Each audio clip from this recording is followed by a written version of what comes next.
فرح المخلفون بمقعدهم خلاف رسول الله وكرهوا أن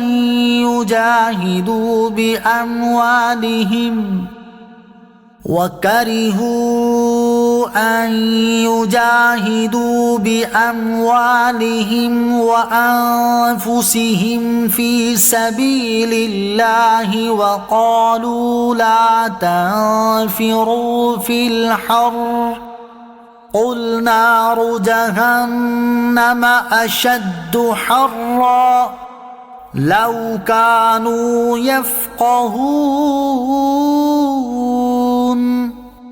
ترجمہ: پیچھے رہ جانے والے اس بات پر خوش ہوئے کہ وہ اللہ کے رسول کے پیچھے بیٹھے رہے، اور انہیں یہ بات ناپسند تھی کہ اپنے مالوں اور اپنی جانوں کے ساتھ اللہ کے راستے میں جہاد کریں، اور انہوں نے کہا اس گرمی میں نکلو، تم فرماؤ جہنم کی آگ شدید ترین گرم ہے۔ کسی طرح یہ لوگ سمجھ لیتے۔ فرح المخلفون، پیچھے رہ جانے والے خوش ہوئے۔ غزوہ تبوک میں گرمی کی شدت، سفر کی دوری، زیادہ راہ کی کمی اور جان کے خوف کی وجہ سے منافقین کی ایک بڑی تعداد جہاد میں ساتھ نہ گئی تھی، بلکہ حیلے بہانے کر کے پیچھے رہ گئی، اور یہ لوگ پیچھے رہ جانے پر بڑے خوش تھے کہ شکر ہے کہ تکلیفوں سے جان چھوٹ گئی۔ یہاں انہی لوگوں کے بارے میں فرمایا جا رہا ہے کہ غزوہ تبوک سے پیچھے رہ جانے والے اس بات پر خوش ہوئے کہ وہ اللہ عز و جل کے رسول صلی اللہ تعالی علیہ وسلم کے پیچھے بیٹھے رہے اور بہانے بنا کر غزوہ تبوک میں نہ گئے۔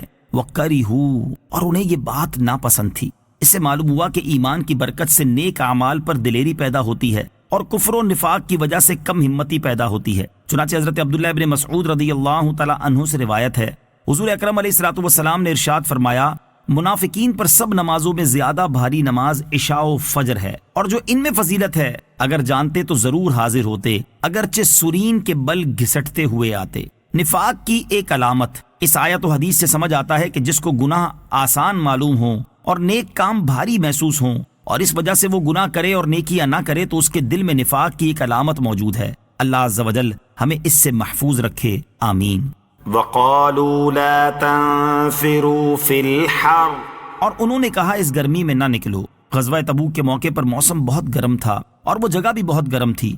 وقت اور علاقے کی گرمی جمع ہو گئی تو ان لوگوں نے ایک دوسرے سے یہ کہا اس گرمی میں نہ نکلو۔ اللہ تعالیٰ نے اپنے حبیب صلی اللہ تعالی علیہ وسلم سے ارشاد فرمایا کہ اے حبیب صلی اللہ تعالی علیہ وسلم، تم فرماؤ جہنم کی آگ شدید ترین گرم ہے۔ اگر یہ جانتے تو تھوڑی دیر کی گرمی برداشت کر لیتے اور ہمیشہ کی آگ میں جلنے سے اپنے آپ کو بچا لیتے۔ حضرت ابو خیثمہ رضی اللہ تعالی عنہ کا واقعہ، یہ تو منافقین کا حال تھا۔ اب یہاں حضور پرنور علیہ الصلوۃ والسلام کے ایک سچے عاشق کا حال سنیے۔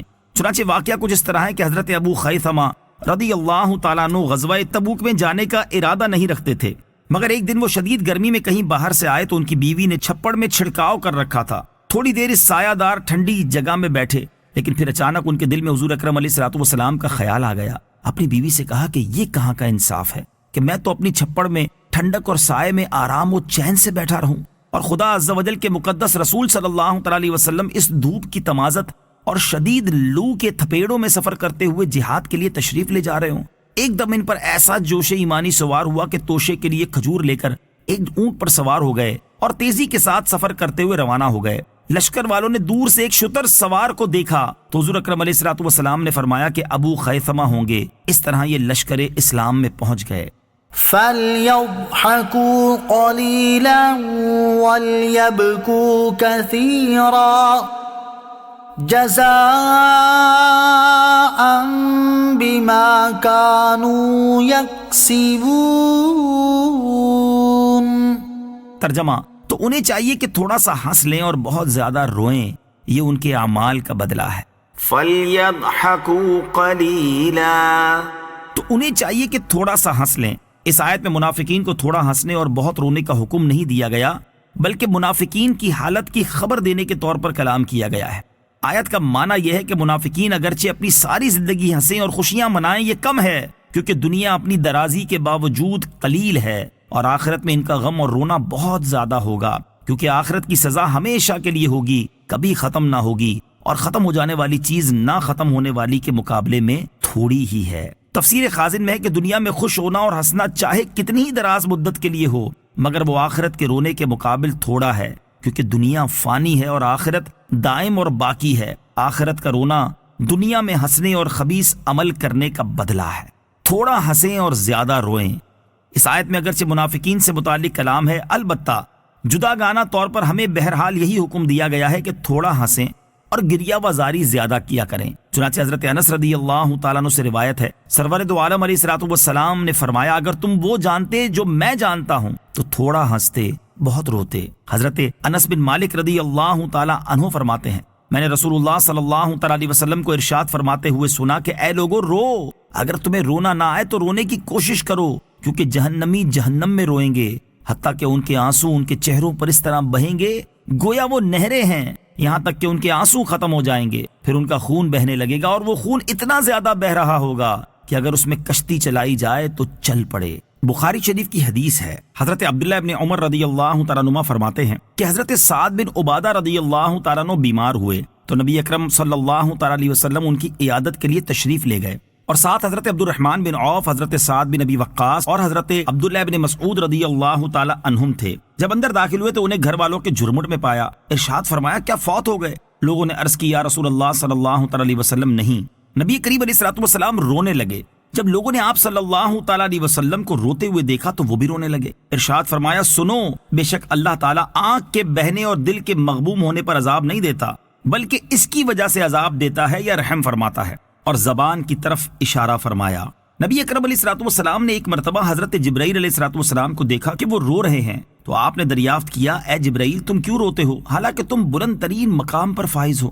انہوں نے عرض کی، میں کیوں نہ روؤں کہ میں رونے کا زیادہ حقدار ہوں، کہ کہیں میں اللہ تعالیٰ کے علم میں اپنے موجودہ حال کے علاوہ کسی دوسرے حال میں نہ ہوں، اور میں نہیں جانتا کہ کہیں ابلیس کی طرح مجھ پر ابتلا نہ آ جائے کہ وہ بھی فرشتوں میں رہتا تھا، اور میں نہیں جانتا کہ مجھ پر کہیں ہاروت و ماروت کی طرح آزمائش نہ آ جائے۔ یہ سن کر رسول اکرم علیہ الصلوۃ والسلام بھی رونے لگے۔ یہ دونوں روتے رہے یہاں تک کہ ندا دی گئی، اے جبرائیل علیہ السلام اور اے محمد صلی اللہ تعالیٰ علیہ وسلم، اللہ تعالیٰ نے تم دونوں کو نافرمانی سے محفوظ فرما دیا ہے۔ پھر حضرت جبرائیل علیہ الصلوۃ والسلام چلے گئے اور رسول اللہ صلی اللہ تعالیٰ علیہ وسلم باہر تشریف لے آئے۔ اللہ تعالیٰ ہمیں بھی کم ہنسنے، اپنی آخرت کے بارے میں فکر مند ہونے اور گریہ وزاری کرنے کی توفیق عطا فرمائے، آمین۔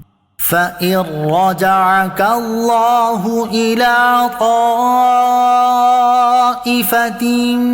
مِّنْهُمْ فَاسْتَأْذَنُوكَ لِلْخُرُوجِ فَقُل لَّن تَخْرُجُوا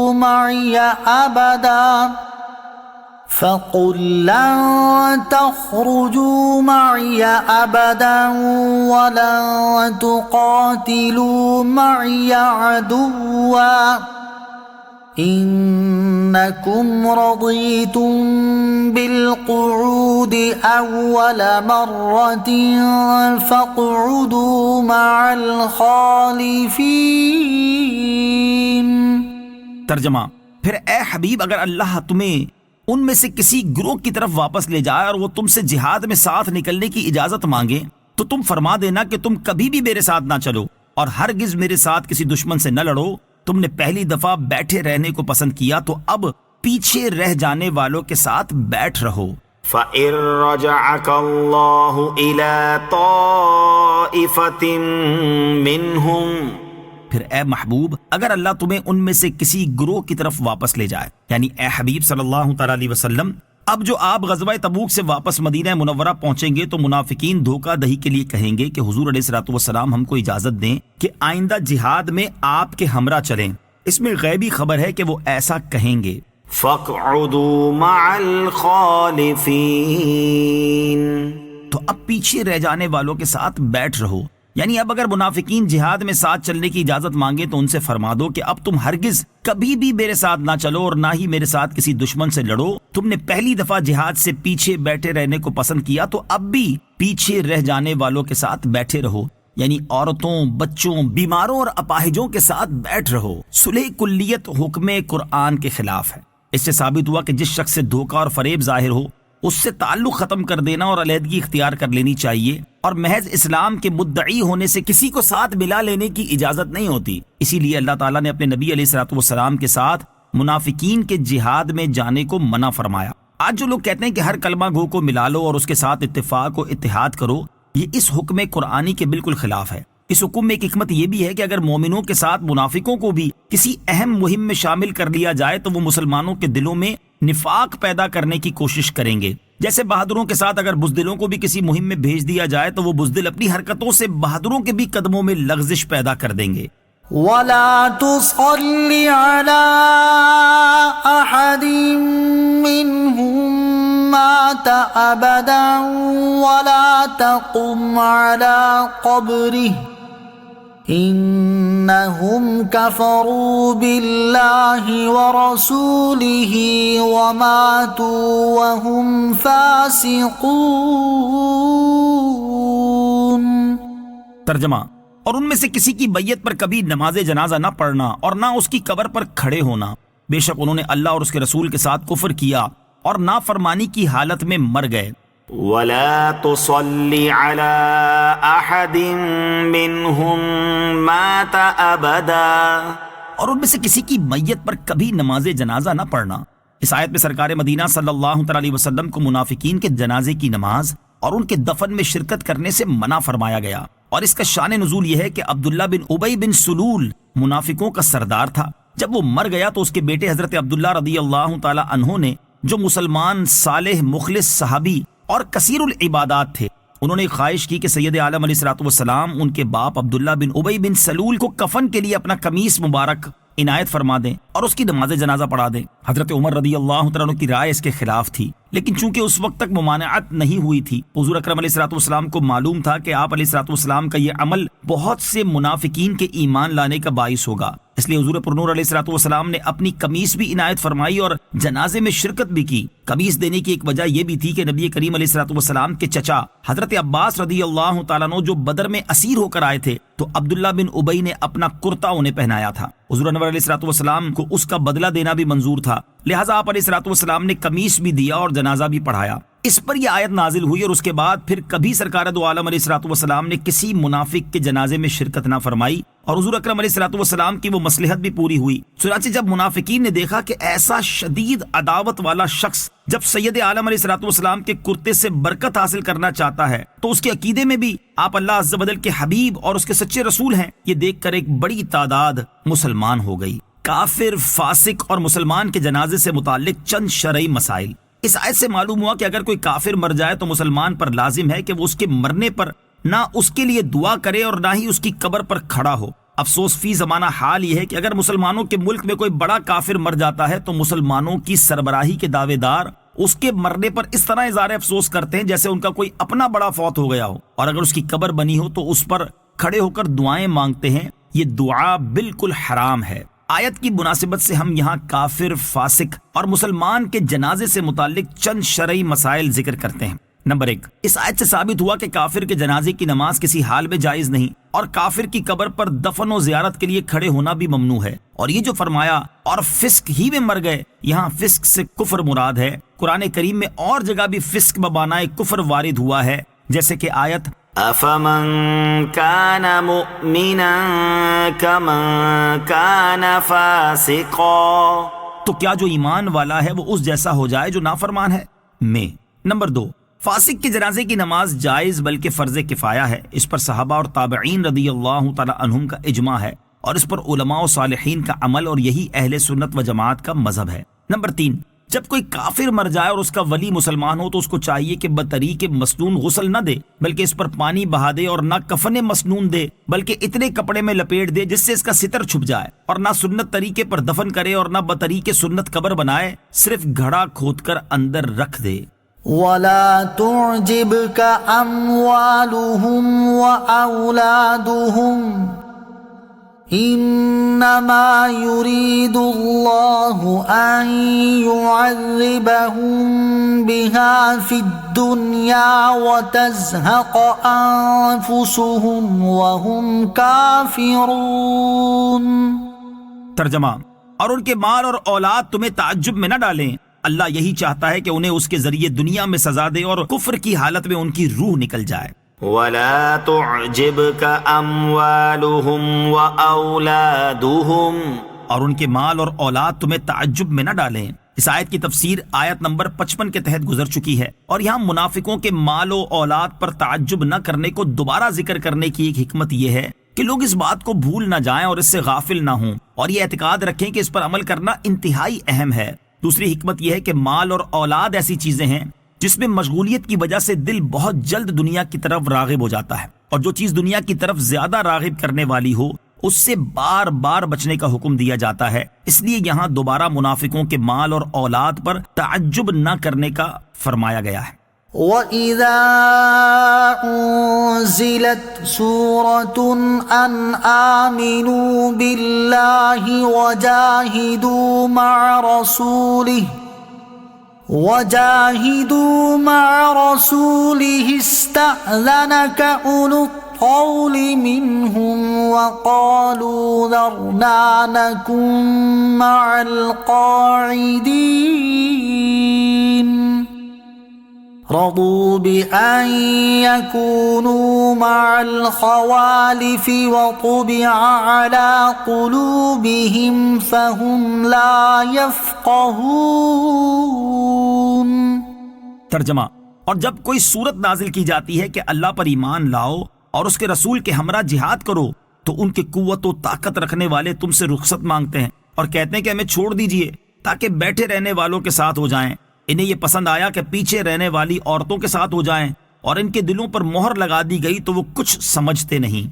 آمنوا باللہ وجاہدوا مع رسولہ، اللہ پر ایمان لاؤ اور اس کے رسول کے ہمراہ جہاد کرو۔ بعض علماء نے اس آیت کی بنا پر فرمایا کہ ایمان کے بعد جہاد کا درجہ ہے، اور جہاد اعلیٰ درجے کی عبادت ہے کہ رب تعالیٰ نے اسے ایمان کے بعد ذکر فرمایا، مگر حق یہ ہے کہ نماز سب سے اعلیٰ درجے والی عبادت ہے کہ جہاد اس کے قائم کرنے کے لیے ہے۔ یہ آیت اس خصوصی موقع کے لحاظ سے ہے جب جہاد کی سخت ضرورت تھی۔ قدرت کے باوجود دین اسلام کی مدد نہ کرنے کی مذمت۔ اس آیت سے معلوم ہوا کہ قدرت کے باوجود دین اسلام کی مدد نہ کرنا منافقوں کا عمل ہے، کہ فرمایا گیا ان منافقوں میں سے جو قدرت والے ہیں وہ آپ سے جہاد میں نہ جانے کی رخصت مانگ رہے ہیں۔ اس سے ان لوگوں کو نصیحت حاصل کرنی چاہیے جو کفار کے ظلم و ستم کا شکار مسلمانوں کی مدد کرنے پر قدرت رکھنے کے باوجود ان کی مدد نہیں کرتے اور انہیں بے یار و مددگار چھوڑے ہوئے ہیں۔ اسی طرح ان لوگوں کو بھی نصیحت حاصل کرنی چاہیے جو اہل سنت کے عقائد و معمولات کا دفاع کرنے کی قدرت رکھنے کے باوجود اس کا دفاع نہیں کرتے اور سنی عوام کو بد مذہبوں کے رحم و کرم پر چھوڑے ہوئے ہیں۔ اور وہ لوگ بھی اس سے نصیحت حاصل کریں جو لوگوں کو گناہ سے روکنے کی قدرت رکھنے کے باوجود انہیں گناہ سے نہیں روکتے اور انہیں نفس و شیطان کے واروں کا شکار ہونے کے لیے چھوڑ رکھا ہے۔ اسی وجہ سے علماء نے جمعہ کے دن پڑھے جانے والے خطبات میں یہ لکھا ہے کہ اے اللہ عز و جل اس کی مدد کر جو ہمارے سردار ہمارے مولا محمد مصطفیٰ صلی اللہ تعالی علیہ وسلم کے دین کی مدد کرے، اور اسے بے یار و مددگار چھوڑ دے جو ہمارے سردار اور ہمارے آقا محمد مصطفیٰ صلی اللہ تعالی علیہ وسلم کے دین کو فراموش کر دے۔ وَطُبِعَ عَلَى قُلُوبِهِمْ، اور ان کے دلوں پر مہر لگا دی گئی، یعنی ان کے کفر و نفاق اختیار کرنے کے باعث ان کے دلوں پر مہر لگا دی گئی تو وہ کچھ سمجھتے نہیں کہ جہاد میں کیا کامیابی و سعادت اور بیٹھ رہنے میں کیسی ہلاکت و شقاوت ہے۔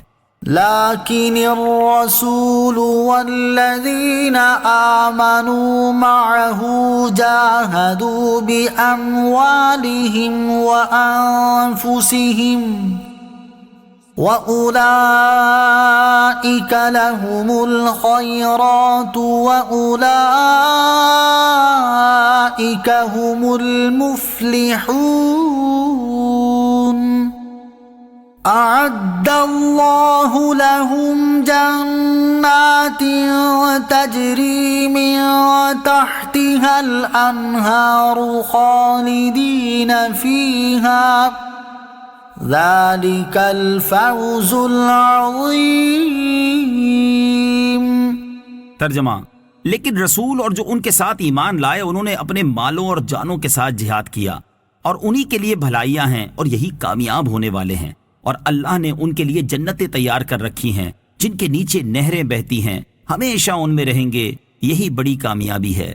لیکن الرسول والذین آمنوا معه، لیکن رسول اور جو ان کے ساتھ ایمان لائے۔ اس سے پہلی آیت میں جہاد سے راہ فرار اختیار کرنے میں منافقوں کا حال بیان کیا گیا، اور اس آیت سے نبی کریم صلی اللہ تعالی علیہ وسلم اور ان کے صحابہ کرام رضی اللہ تعالی عنہم کا جذبہ جہاد بیان کیا گیا کہ انہوں نے اللہ تعالیٰ کی رضا کی طلب میں اور اس کی بارگاہ میں قرب حاصل کرنے کے لیے اپنے مال اور اپنی جانیں دونوں خرچ کر دیں۔ آیت اعد اللہ لہم سے معلوم ہونے والے مسائل اس آیت سے دو مسئلے معلوم ہوئے۔ نمبر ایک، جنت اور وہاں کی نعمتیں پیدا ہو چکی ہیں۔ نمبر دو، جنتی اپنی اپنی جنت کے پورے پورے مالک ہوں گے، وہاں صرف مہمان کی طرح بغیر ملکیت کے نہ ہوں گے، البتہ ان کی خاطر تواضع مہمانوں کی سی ہوگی۔ وجاء المعذرون من الأعراب ليؤذن لهم وقعد الذين كذبوا الله ورسوله سيصيب الذين كفروا منهم عذاب أليم۔ ترجمہ، اور عذر پیش کرنے والے دیہاتی آئے تاکہ انہیں رخصت دے دی جائے، اور اللہ اور اس کے رسول سے جھوٹ بولنے والے بیٹھے رہے، ان میں سے کافروں کو ان قریب دردناک عذاب پہنچے گا۔ وجاء المعذرون من الأعراب، اور عذر کرنے والے دیہاتی آئے۔ تاجدار رسالت صلی اللہ علیہ وسلم کی خدمت میں جہاد سے رہ جانے کا عذر پیش کرنے کے لیے دیہاتی آئے۔ ضحاک کا قول ہے کہ یہ عامر بن طفیل کی جماعت تھی۔ انہوں نے سرور عالم علیہ الصلوۃ والسلام سے عرض کی، یا نبی اللہ صلی اللہ علیہ وسلم، اگر ہم آپ کے ساتھ جہاد میں جائیں تو قبیلہ طے کے عرب ہمارے بیوی بچوں اور جانوروں کو لوٹ لیں گے۔ حضور پر نور علیہ الصلوۃ والسلام نے فرمایا، مجھے اللہ تعالیٰ نے تمہارے حال سے خبردار کیا ہے اور وہ مجھے تم سے بے نیاز کرے گا۔ عمر بن علا نے کہا کہ ان لوگوں نے باطل عذر بنا کر پیش کیا تھا۔ وقعد، اور بیٹھے رہے، یہ دوسرے گروہ کا حال ہے جو بغیر کسی عذر کے بیٹھ رہے۔ یہ منافقین تھے، انہوں نے ایمان کا دعویٰ جھوٹا کیا تھا۔ اس سے معلوم ہوا کہ نبی کریم صلی اللہ تعالیٰ علیہ وسلم سے جھوٹ بولنا اللہ تعالیٰ سے جھوٹ بولنا ہے، کیونکہ ان بد نصیبوں نے رسول کریم علیہ الصلوۃ والسلام سے جھوٹ بولا۔ اس پر اللہ عز و جل نے فرمایا کہ انہوں نے اللہ عز و جل سے جھوٹ بولا۔ سيصيب الذين كفروا منهم عذاب أليم، ان میں سے کافروں کو ان قریب دردناک عذاب پہنچے گا، یعنی ان منافقوں میں سے جو کھلے کافر بن جائیں انہیں دنیا میں قتل و غارت کا عذاب ہوگا، یا ان منافقوں میں سے جو آخر دم تک کفر پر قائم رہیں انہیں آخرت کا دردناک عذاب ہوگا۔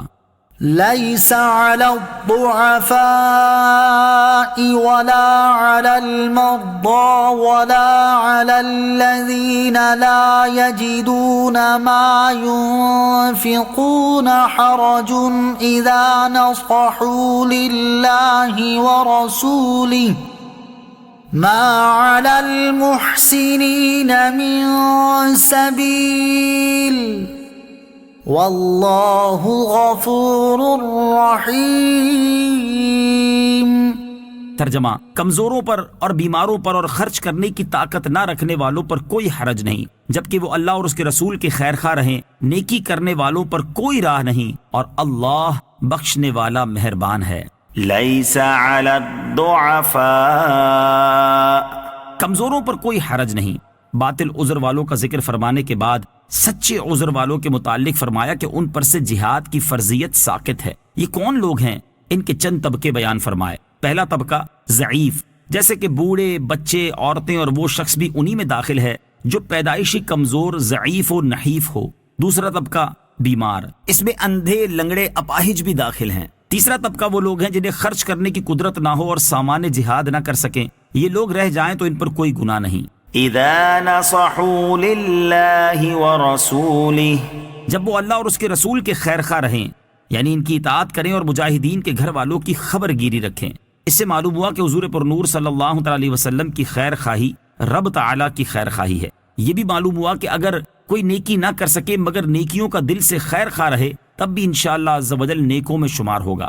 آیت کا منشا یہ ہے کہ مجبور مسلمان جو جہاد میں شریک نہ ہو سکیں وہ مدینے میں رہ کر اللہ رسول عز و جل صلی اللہ علیہ وسلم کی خیر خواہی میں مجاہدین کے بچوں کی خدمت کریں۔ حضرت انس بن مالک رضی اللہ تعالی عنہ سے روایت ہے، نبی اکرم صلی اللہ تعالی علیہ وسلم نے ارشاد فرمایا، تم مدینہ منورہ میں ایسے لوگوں کو بھی چھوڑ آئے ہو کہ تم جو سفر کر رہے ہو، جو مال خرچ کر رہے ہو اور جن وادیوں کو طے کر رہے ہو، ہر کام میں وہ تمہارے ساتھ ہیں۔ صحابہ کرام رضی اللہ تعالی عنہم نے عرض کی، یا رسول اللہ صلی اللہ تعالی علیہ وسلم وہ ہمارے ساتھ کس طرح شمار ہو گئے جبکہ وہ تو مدینہ منورہ میں ہیں؟ ارشاد فرمایا، انہیں مجبوری نے روکا ہے۔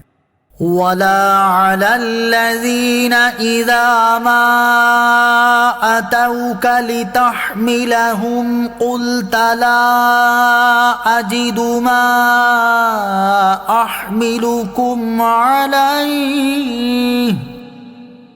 تولوا وأعينهم تفيض من الدمع حزنا ألا يجدوا ما ينفقون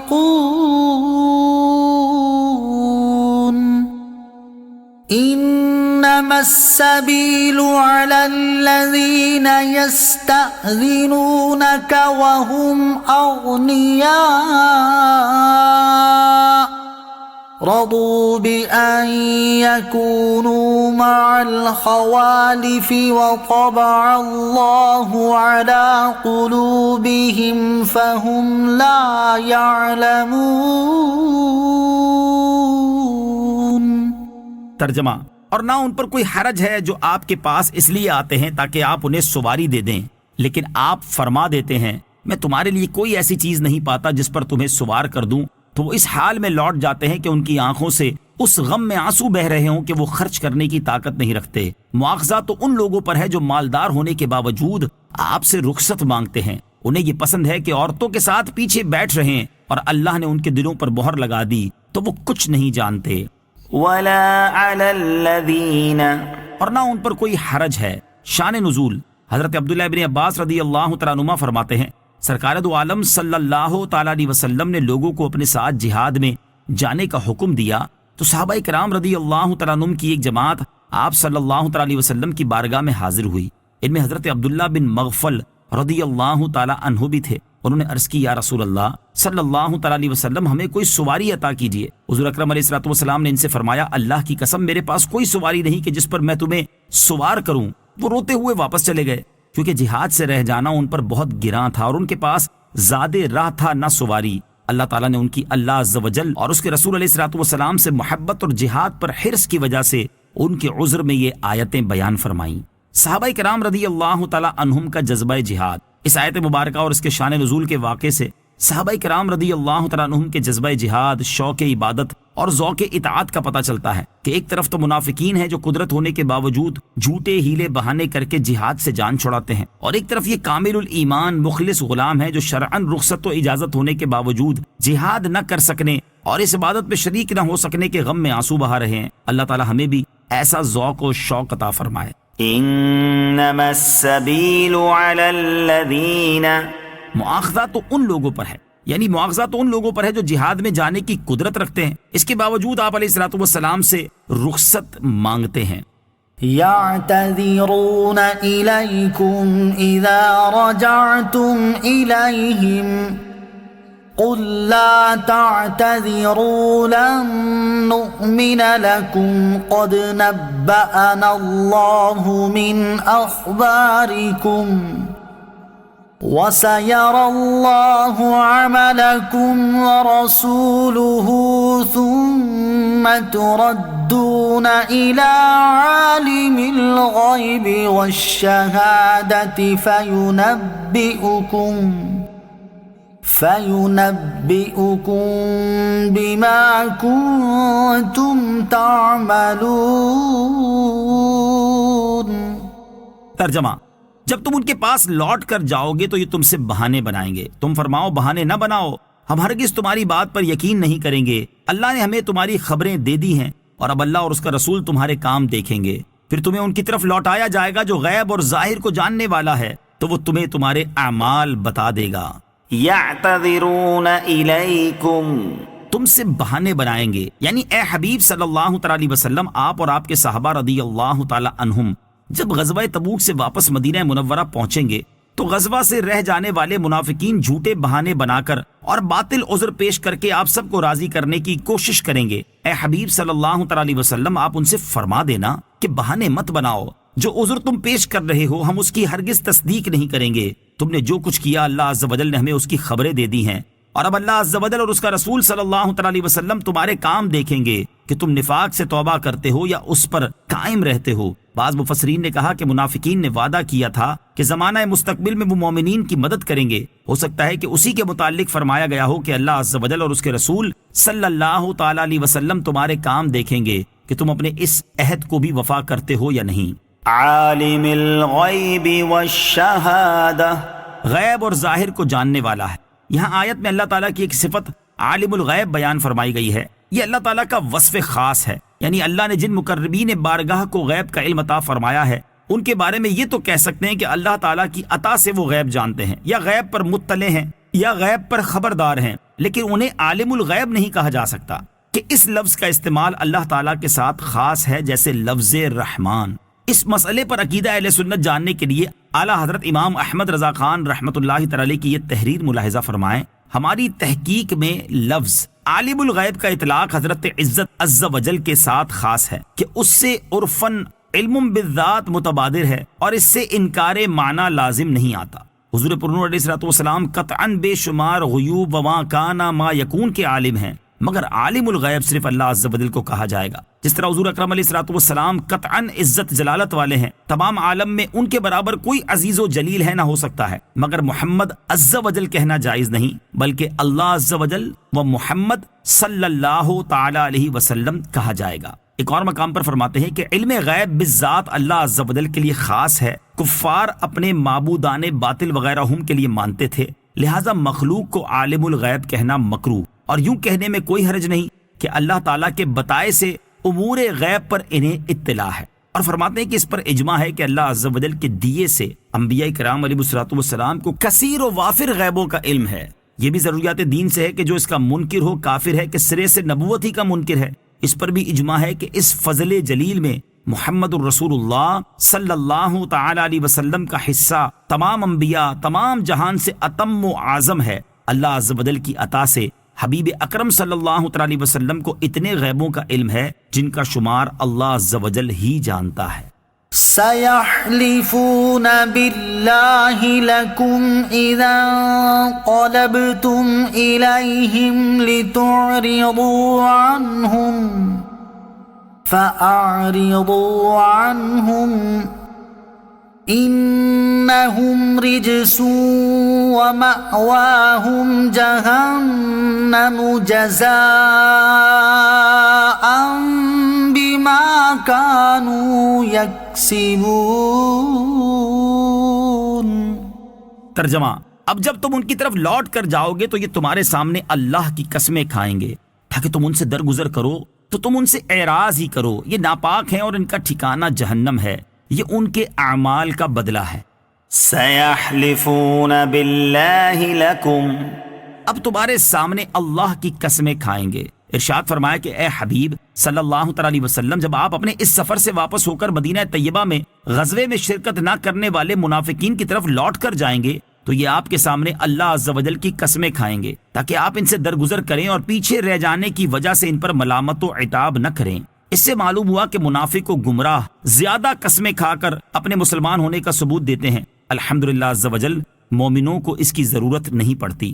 فَأَعْرِضُوا عَنْهُمْ، تو تم ان سے اعراض ہی کرو۔ بعض مفسرین نے فرمایا اس سے مراد یہ ہے کہ ان کے ساتھ بیٹھنا اور ان سے بولنا ترک کر دو۔ چنانچہ جب نبی اکرم علیہ الصلوۃ والسلام مدینہ منورہ تشریف لائے تو حضور اقدس صلی اللہ تعالی علیہ وسلم نے مسلمانوں کو حکم دیا کہ منافقین کے پاس بیٹھیں، نہ ان سے بات کریں، کیونکہ ان کے باطن خبیث اور اعمال برے ہیں اور ملامت و عتاب سے ان کی اصلاح نہ ہوگی۔ اس کی وجہ یہ ہے کہ وہ ناپاک ہیں اور ان کے پاک ہونے کا کوئی طریقہ نہیں۔ آخرت میں ان کا ٹھکانہ جہنم ہے اور یہ ان کے دنیا میں کیے ہوئے خبیث اعمال کا بدلہ ہے۔ شان نزول: حضرت عبداللہ ابن عباس رضی اللہ تعالیٰ عنہ فرماتے ہیں کہ یہ آیت جد بن قیس، معتب بن کشیر اور ان دونوں کے ساتھیوں کے بارے میں نازل ہوئی۔ یہ 80 منافق تھے۔ نبی اکرم علیہ الصلوۃ والسلام نے فرمایا کہ ان کے پاس بیٹھو، نہ ان سے کلام کرو۔ مقاتل نے کہا کہ یہ آیت عبداللہ بن ابی کے بارے میں نازل ہوئی۔ اس نے رسول اللہ صلی اللہ تعالیٰ علیہ وسلم کے سامنے قسم کھائی تھی کہ اب کبھی وہ جہاد میں جانے سے سستی نہ کرے گا، اور سید عالم علیہ الصلوۃ والسلام سے درخواست کی تھی کہ حضور اکرم علیہ الصلوۃ والسلام اس سے راضی ہو جائیں۔ اس پر یہ آیت اور اس کے بعد والی آیت نازل ہوئی۔ يحلفون لكم لترضوا عنهم فإن ترضوا عنهم فإن الله لا يرضى عن القوم الفاسقين۔ ترجمہ: تمہارے سامنے قسمیں کھاتے ہیں تاکہ تم ان سے راضی ہو جاؤ، اور اگر تم ان سے راضی ہو بھی جاؤ تو بے شک اللہ تو نافرمان لوگوں سے راضی نہیں ہوگا۔ يحلفون لكم تمہارے سامنے قسمیں کھاتے ہیں، یعنی اے مسلمانوں، منافقین تمہارے سامنے تمہاری رضا حاصل کرنے کے لیے اللہ عز و جل کی قسمیں کھاتے ہیں تاکہ اس طرح انہیں دنیا میں نفع حاصل ہو۔ اے ایمان والو، اگر تم ان کی قسموں کا اعتبار اور ان کے عذر قبول کرتے ہوئے ان سے راضی ہو بھی جاؤ تو انہیں کوئی فائدہ نہ ہوگا، کیونکہ اللہ تعالیٰ ان کے دل کے کفر و نفاق کو جانتا ہے، وہ ان سے کبھی راضی نہ ہوگا۔ اس سے معلوم ہوا کہ جھوٹی قسمیں کھانا منافقین کا کام ہے، نیز یہ بھی معلوم ہوا کہ جھوٹی قسمیں کھانے والے فاسق ہیں۔ الأعراب أشد كفرا ونفاقا وأجدر ألا يعلموا حدود ما أنزل الله على رسوله والله عليم حكيم۔ ترجمہ: دیہاتی منافق کفر اور منافقت میں زیادہ سخت ہیں اور اس قابل ہیں کہ ان احکام سے جاہل رہیں جو اللہ نے اپنے رسول پر نازل فرمائے، اور اللہ علم والا حکمت والا ہے۔ الأعراب دیہاتی یعنی دیہات میں رہنے والے منافق کفر اور منافقت میں شہر میں رہنے والوں سے زیادہ سخت ہیں۔ اس کا سبب یہ ہے کہ وہ لوگ علم کی مجالس اور علماء کی صحبت سے دور رہتے ہیں، قرآن و حدیث اور واعظ و نصیحت نہیں سنتے۔ وہ اسی قابل ہیں کہ اللہ تعالیٰ نے جو فرائض، سنن اور احکام اپنے رسول صلی اللہ تعالیٰ علیہ وسلم پر نازل فرمائے ہیں ان سے جاہل رہیں۔ جہالت شدت پیدا کرتی ہے۔ اس آیت سے معلوم ہوا کہ جہالت شدت پیدا کرتی ہے، لہٰذا جو شخص بلا وجہ شدت کا عادی ہے وہ علم سے دور ہے۔ ہمارے زمانے میں بھی ایک گروہ ایسی شدت کی طرف مائل ہے کہ سب کو مشرک قرار دیتا ہے۔ یہ شدت بھی جہالت کی علامت ہے۔ یہ بھی معلوم ہوا کہ دیہات والوں کو بھی چاہیے کہ علم حاصل کریں اور علماء و صالحین کی صحبت اختیار کریں، کیونکہ علم اور اچھی صحبت جہالت و بے عملی کو ختم کر دیتی ہے اور علم کی وجہ سے بے جا کی شدت کا خاتمہ ہوتا ہے۔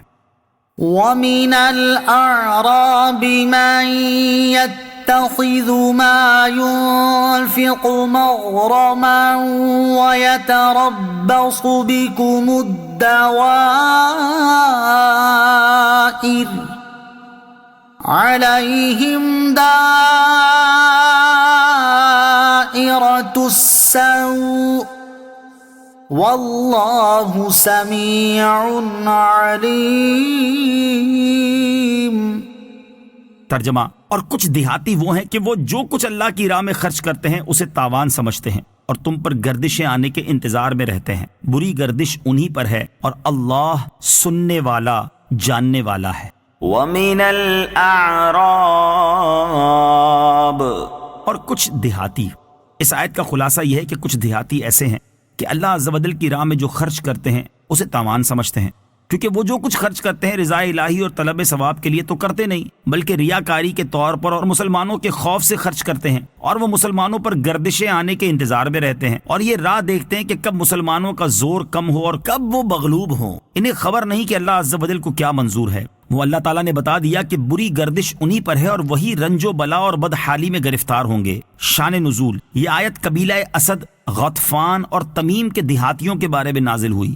پھر اللہ تعالیٰ نے ان میں سے جن کو علیحدہ کیا ان کا ذکر اگلی آیت میں ہے۔ منافقت کی علامت: اس آیت میں منافقت کی مزید دو علامتیں بیان کی گئی ہیں۔ ایک تو یہ کہ وہ راہ خدا میں خرچ کرنے کو ٹیکس اور تاوان کی طرح سمجھتے ہیں، اس لیے کبھی خوش دلی سے خرچ نہیں کرتے، اور دوسری یہ کہ مسلمانوں کے نقصان کے خواہش مند ہوتے ہیں۔ یاد رہے کہ قرآن مجید کی آیات ہماری اصلاح کے لیے نازل ہوئی ہیں، اس لیے ہمیں بھی اپنے حال پر غور کرنا چاہیے، کیونکہ آج ہمارے معاشرے میں بھی ایسے لوگ ہیں جو راہ خدا میں خرچ کرنے کو اپنے عمل سے ٹیکس کی طرح سمجھتے ہیں اور مسلمانوں کے نقصان کے خواہش مند رہتے ہیں۔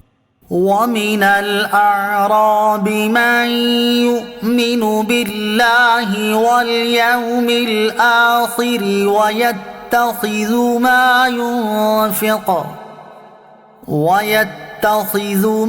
يُنْفِقُ قُرُبَاتٍ عِندَ اللَّهِ وَصَلَوَاتِ الرَّسُولِ أَلَا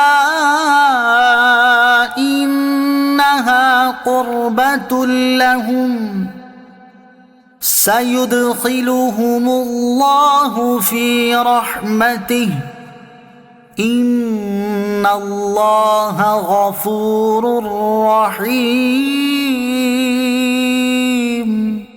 ترجمہ: اور کچھ گاؤں والے وہ ہیں جو اللہ اور قیامت پر ایمان رکھتے ہیں اور جو خرچ کرتے ہیں اسے اللہ کے ہاں نزدیکیوں اور رسول کی دعاؤں کا ذریعہ سمجھتے ہیں۔ سن لو، بے شک وہ ان کے لیے اللہ کے قرب کا ذریعہ ہیں، ان قریب اللہ انہیں اپنی رحمت میں داخل فرمائے گا، بے شک اللہ بخشنے والا مہربان ہے۔ وَمِنَ الْأَعْرَابِ مَن يُؤْمِنُ بِاللَّهِ وَالْيَوْمِ الْآخِرِ، اور کچھ گاؤں والے وہ ہیں جو اللہ اور قیامت پر ایمان رکھتے ہیں۔ اس سے پہلی آیت میں بیان فرمایا گیا کہ کچھ دیہاتی ایسے ہیں کہ اللہ عز و جل کی راہ میں جو خرچ کرتے ہیں اسے تاوان سمجھتے ہیں، اور اس آیت میں بیان فرمایا جا رہا ہے کہ دیہاتیوں میں بعض حضرات ایسے ہیں جو نیک اور صالح مومن ہیں، راہ خدا میں جہاد کرنے والے ہیں، اور وہ اللہ تعالیٰ کی راہ میں خرچ کرنے کو غنیمت تصور کرتے ہیں۔ آیت کا خلاصہ یہ ہے کہ دیہات میں رہنے والے بعض حضرات ایسے ہیں کہ وہ اللہ عز و جل کی راہ میں جو کچھ خرچ کرتے ہیں اسے اللہ تعالیٰ کے ہاں نزدیکیوں اور رسول اکرم علیہ الصلوۃ والسلام کی دعاؤں کا ذریعہ سمجھتے ہیں، کہ جب رسول کریم صلی اللہ تعالیٰ علیہ وآلہ وسلم کی بارگاہ میں صدقہ پیش کریں گے تو حضور پرنور صلی اللہ تعالیٰ علیہ وسلم ان کے لیے خیر و برکت و مغفرت کی دعا فرمائیں گے۔ اس آیت میں جن دیہاتیوں کا ذکر ہوا ان کے بارے میں امام مجاہد رحمۃ اللہ تعالیٰ علیہ فرماتے ہیں کہ یہ لوگ قبیلہ مزینہ میں سے بنی مقرن ہیں۔ کلبی نے کہا وہ اسلم، غفار اور جہینہ کے قبیلے ہیں۔ ان قبائل کے بارے میں صحیح بخاری اور مسلم میں حضرت ابو ہریرہ رضی اللہ تعالی عنہ سے مروی ہے، رسول کریم صلی اللہ تعالی علیہ وسلم نے فرمایا کہ قریش، انصار، جہینہ، مزینہ، اسلم، غفار اور اشجع کے لوگ ہمارے دوست ہیں، ان کا مولا اللہ اور رسول کے سوا اور کوئی نہیں۔ آیت من یؤمن باللہ والیوم الآخر سے معلوم ہونے والے مسائل۔ اس سے دو مسئلے معلوم ہوئے۔ نمبر ایک، اللہ عز و جل اور قیامت کو ماننے والا وہی ہے جو حضور پرنور صلی اللہ تعالی علیہ وسلم پر ایمان لائے، کیونکہ دوسرے گوار بھی اللہ تعالیٰ اور قیامت کو مانتے تھے مگر انہیں منکرین میں شامل کیا گیا۔ نمبر دو، تمام اعمال پر ایمان مقدم ہے۔ یاد رہے کہ اللہ عز و جل اور قیامت پر ایمان میں تمام ایمانیات داخل ہیں، لہذا قیامت، جنت و دوزخ، حشر، نشر سب ہی پر ایمان ضروری ہے۔ نبی کریم صلی اللہ تعالی علیہ وسلم کے وسیلے کے بغیر رضائے الہی کے حصول کی کوشش بیکار ہے۔ علامہ احمد ساوی رحمۃ اللہ تعالی آیت کے اس حصے وصلوات الرسول اور رسول کی دعاؤں کا ذریعہ سمجھتے ہیں کہ تحت فرماتے ہیں کیونکہ نبی اکرم صلی اللہ تعالی علیہ وسلم ہر نعمت میں سب سے بڑا واسطہ ہیں، تو اللہ تعالیٰ کے لیے جو بھی عمل کیا جائے اس میں ان کا لحاظ رکھنا ضروری ہے۔ اللہ تعالیٰ نے ہمیں نبی اکرم صلی اللہ تعالی علیہ وسلم کے وسیلے سے اپنی فرما برداری کا حکم دیا ہے۔ ارشاد فرمایا، قل ان کنتم تحبون اللہ فاتبعونی یحببکم اللہ۔